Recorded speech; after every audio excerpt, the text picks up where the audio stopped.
Well, thank you so much, and I am really honored and humbled in front of this distinguished group of HRPI. And thank you for honoring me with this. And I want to also congratulate my fellow honorees. What an amazing group. What an amazing group. I also want to say how absolutely delighted I am that my husband, Doug, and my son, James, are here to celebrate this incredible milestone, as well as my colleagues, my wonderful colleagues from IBM. So thank you so much for sharing that with me. Now, we've been hearing a lot about Randy McDonald, who was my predecessor. And it was 10 years ago today that he was honored with this same award, which means a lot to me. And I remember how touched he was to receive it and how all of us were excited for him. We all know he was an icon in our profession. And we learned a lot from him.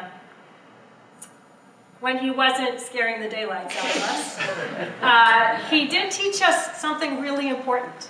And that was that you need to keep learning and innovating every single day. Every day. And if you don't earn yourself a place at the table. And that is not an entitlement. It has to be re-earned every day. That's daunting. But he really instilled that in us. And you know what? I got to inherit the HR function he left behind, which was a first-class HR function. One that was capable of taking on the amazing challenges that we had ahead of us. I stepped into his very large shoes with my high-heeled shoes and walked into a role that was suddenly being asked to do so many things to help a company that was being fundamentally disrupted by technology. And it was exciting. It was very exciting, but it required us to really rethink everything that we did.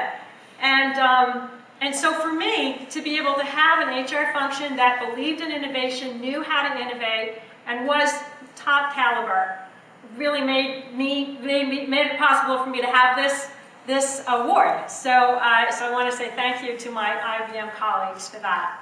Don't shake your head, Tom. No. So we're living in interesting times, aren't we?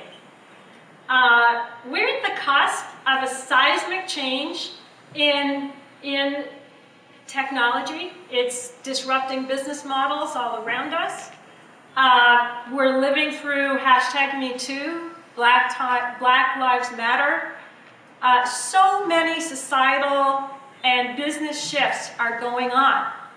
And we are moving from the internet era to the digital and the cognitive era. And all of this has implications for us in HR.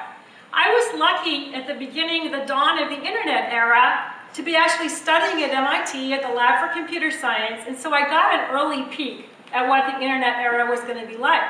I was on the darknet, it was called then, and I was using the first word processing system, which was called the Emacs, and we had the second laser printer ever invented there, that no one could get to work, but the guys at the Lab for Computer Science could always fix it.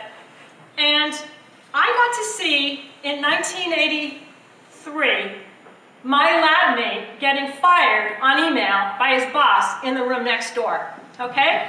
So that was an early peek, an early peek into what can happen in the internet era, right? And similarly in IBM, I'm very lucky, very fortunate to be in an environment where I have Watson, I have the cloud, I have machine learning, I have big data and analytics. I'm able to work with so much of the new technology to make change. And so I feel very lucky to have had that early peak. But it's affecting all of us now. We are entering into some pretty massive change. And I look at the fact that we've had 30 years of this award. And we should just reflect on how lucky we are to be the generation that is reinventing HR. This is our moment. Thank you.